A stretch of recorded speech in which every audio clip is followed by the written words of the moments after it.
Hello and welcome back to the CARBONICA podcast. In today's episode, we're heading to North Macedonia to explore how innovation, education and community come together in carbon farming. Our guest is Professor Biljana Balabanova from the Goce Delčev University. Biljana, welcome to the podcast. Thank you. Thank you for your kind introduction, and it's a pleasure to be here. So let's start with your university. What role is UGD playing in the CARBONICA project and what's its added value? The Goce Delčev University is the scientific partner from North Macedonia ecosystem within the CARBONICA project. As a university, we hands-on experience in the agri-science sector and environmental sector as well. So with a special focus on the soil health, sustainable farming and students' engagement as well. Our role is both technical and educational. We connect the academic world with what really happens in the fields. So we are very proud to be contributing not just to the research, but also to the stakeholder engagement, pilot testing efforts as well. And for a university from a widening country like ours, this project is a real opportunity to shape innovation agendas and building something meaningful for our region. As a scientific partner for North Macedonia, how do you make sure your region's voice is heard in the bigger CARBONICA ecosystem? We are very intentional about that. We work very closely with our local MAP, multi-actor platform, to gather the real feedback from the farmers, from the advisors and even others. That input doesn't stay local. We channel it to the strategic discussion on the project level, particularly through the research and innovation strategy and the action plan.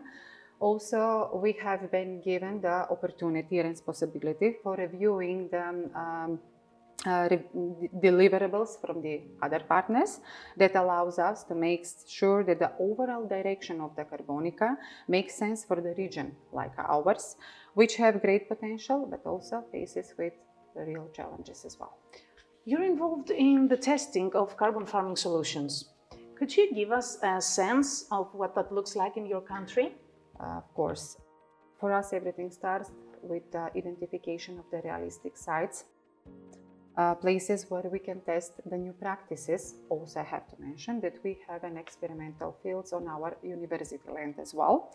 Then we work with the local farmers in order to monitor how these practices reflect on the soil health, on the carbon retention and for the yields as well. This kind of the hands work on help build both trust and knowledge between the academia and the farmers. And it's not about the trials taught. We also help to interpret the results. Also, we are including in some workshops and trainings organized by them within the CARBONICA project. And in that sense, we are connecting field with the framework, which is really the heart of the carbon farming, according to me. I know you are particularly passionate about engaging students. Of course. How does that play out in the project?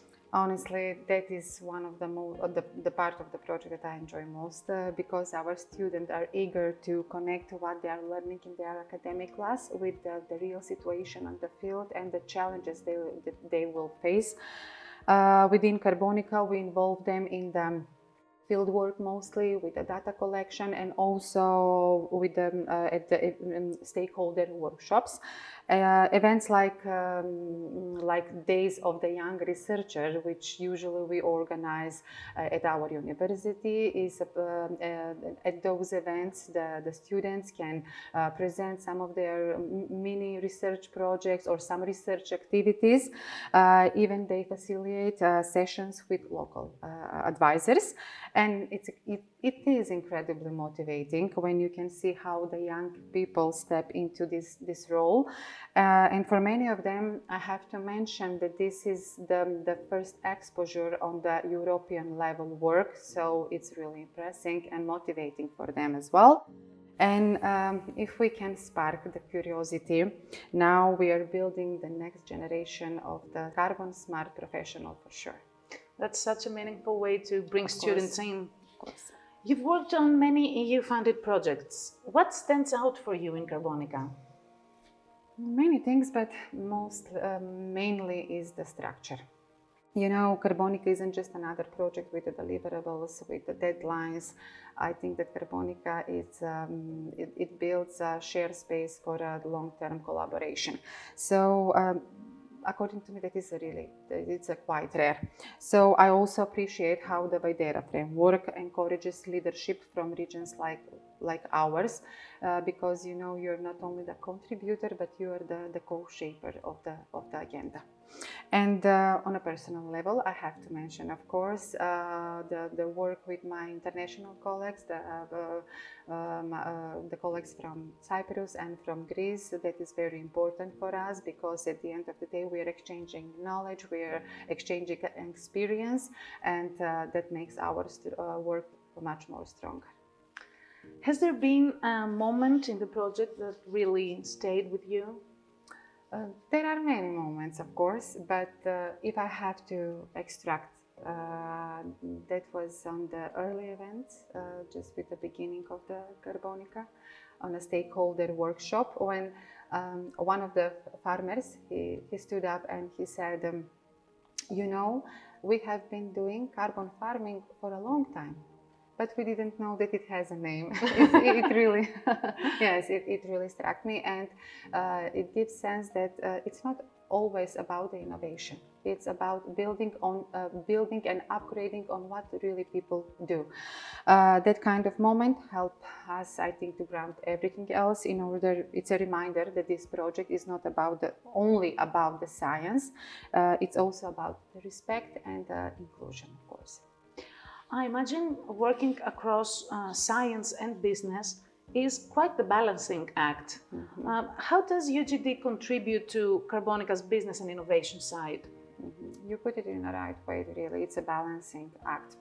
So at UGD, we bridge the gap by bringing the evidence of the real-world testing into the mix. So when startups, for example, and advisors are building a carbon-related service, they need some data. So about the feasibility, the performance, for the cost, and that is the point where we step in.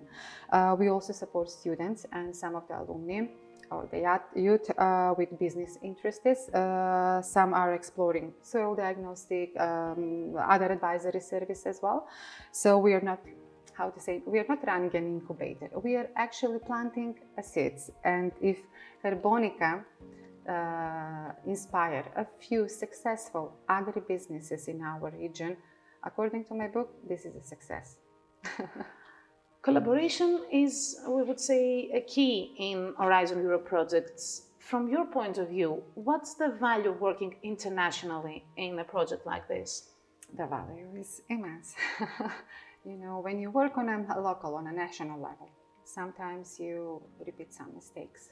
You miss some creative ideas. But on the other side, when you work international, you collaborate with international partners, you can open your eyes on many things. For example, using a different type of methodologies. Even some of the partners had opened our eyes in the order of the farmer's mindset, even for a different, I don't know, policy responses as well. And you know, it's not about the learning, it's about the adapting. We take what it fits, tailor it to our condition, and that's especially important for countries like North Macedonia, where innovation must be affordable and scalable in the same time. International collaboration helps us to raise our own bar. What would you say is CARBONICA's biggest contribution to your region? As I already mentioned, I prefer, that is the structure, because you know, we have a clear picture on who is doing what, where are the gaps, and how we can work together across the institution and the sectors. That's not always easy to build, especially in smaller and more fragmented ecosystem. But thanks to CARBONICA, we are starting to move as a community with shared goals, shared knowledge, and I think hopefully we will have the shared benefits. What are you most looking forward to into the coming year of the project? The most important is to see our ideas to come in action. That is the most important. whether that's the pilot farming, applying the new methodologies, students contributing to the data collection, or the regional policies reflecting the CARBONICA's input. And I'm excited that for those results to feel very tangible. I'm also hoping that we will have deeper collaboration between our partners across the consortium, because at the end of the day, you know, project comes and goes, but the real trust and the collaboration stay much more longer. Absolutely. I think the human connection makes it all more meaningful. Of course. And this brings us to the close of another episode of the CARBONICA podcast. A big thank you to Professor Biljana Balabanova for sharing her thoughtful perspective on how a university can become both a research hub and a regional catalyst for change. Biljana, it's been a pleasure. The pleasure was all mine. Thank you all for tuning in. Don't forget to follow CARBONICA on social media for more updates and insights. See you next time.